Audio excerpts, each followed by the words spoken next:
You're listening to Let's Talk Creation, the science podcast that's just for you, with Paul Gardner and Todd Wood. Let's go back to the flood, because another very common question that people ask is, how did all of those animals fit onto the ark? Okay.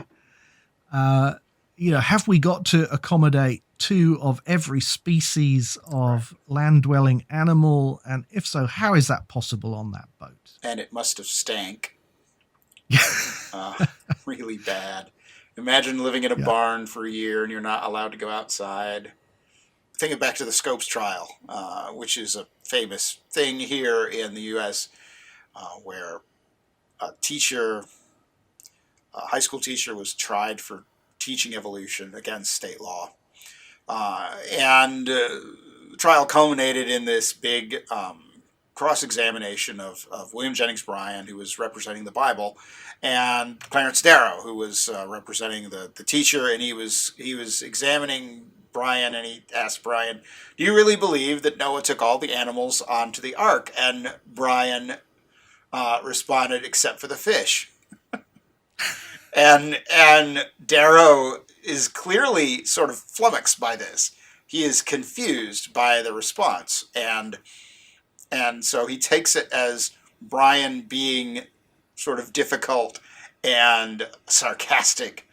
But why would you take fish on board the ark? They're fish.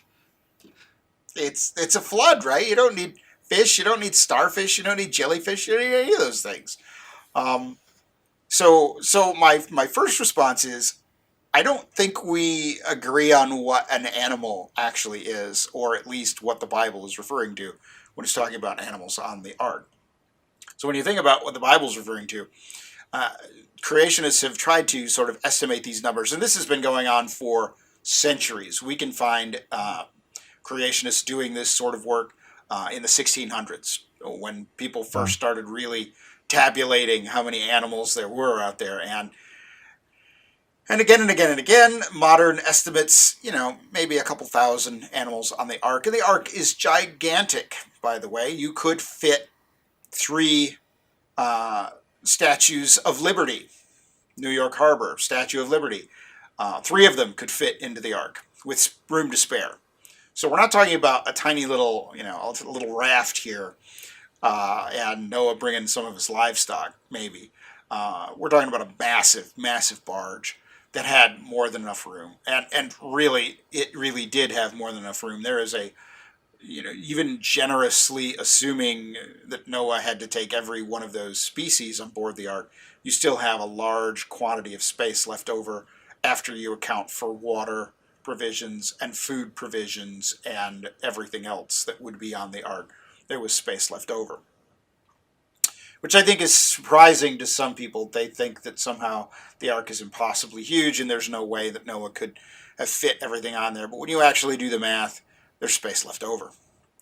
And Ken Ham likes to say that space left over was for other people, right? Noah was a preacher of righteousness, and the door was open to them to escape judgment by joining Noah on the ark, and they refused. And there was plenty of space for them had they wanted it, but they chose not to. So, and I like that. I think that's the act of a gracious God, making a way and letting you decide if you're going to take it or not. So that's one part of the answer. You gotta be careful how you do the math and don't include things that don't need to be included. Another part of the answer, of course, is this question of, well, how specific do we have to get? And this also, interestingly enough, goes way back to the 17th century, the 1600s, when people first began writing about this question. People were, wondering, do we have to bring on every different variety of cattle that we know about? Because by that time, of course, there were, people were well acquainted with the different cattle that existed in different parts of the world, and even in different parts of Europe. And so there has been, since we really started giving this serious thought, there's always been the thought that, well, you don't really need to bring every little variety of everything on the ark.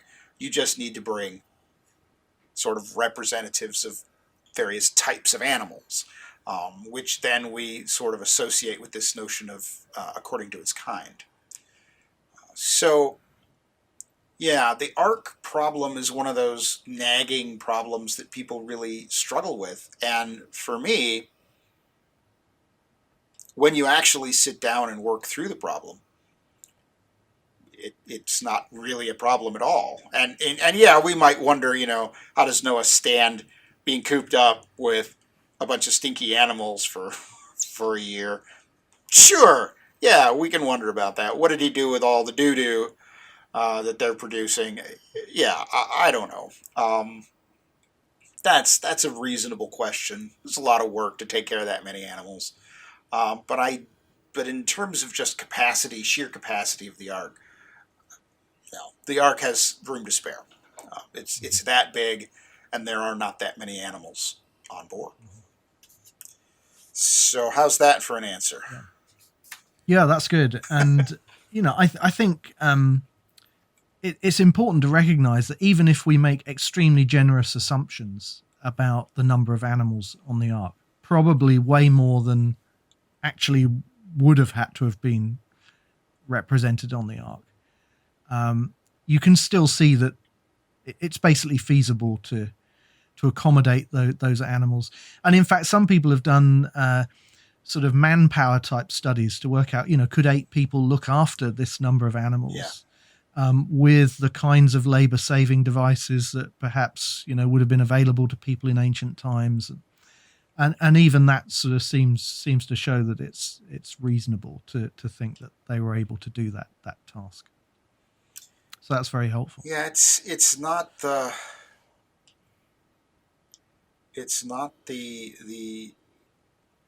it's just not what people think it is. I mean, I hear this question a lot, right? And it takes some thought, and you got to sort of sit down and think about it. And you're going to have to do some math, and math is intimidating to people.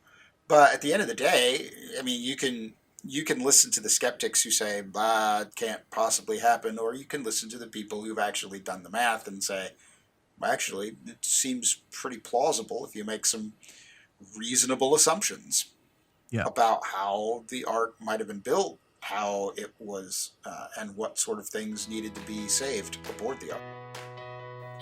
Thanks for listening to this week's episode of Let's Talk Creation. If you have questions, send them to podcast@coresci.org. That's podcast@coresci.org. And be sure to let your friends know about Let's Talk Creation. And check us out on social media. Thank you.